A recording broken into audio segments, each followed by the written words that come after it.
when we talk about innovation, we also need to think what value is created for society. Social innovation, by definition, creates value. It creates economic value, it creates social value, it creates, in many cases, and we will also see some examples, environmental value. Or in other words, as I like to talk about the 3 Ps, it creates value for the people, the planet, and it creates prosperity.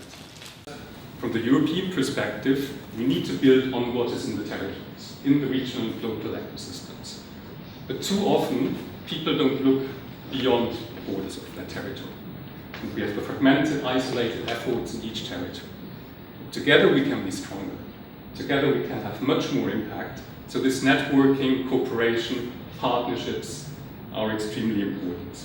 And the third message then, in a way, is also make good use of the Social Challenges Innovation Platform. Either by posting challenges that you have in your local community, looking for solutions across Europe, or by mobilizing your social innovation community to actually propose solutions to the challenges that are faced in other parts of Europe. Because this is how we can stimulate further social innovation businesses, how we can create businesses, and how we can create value.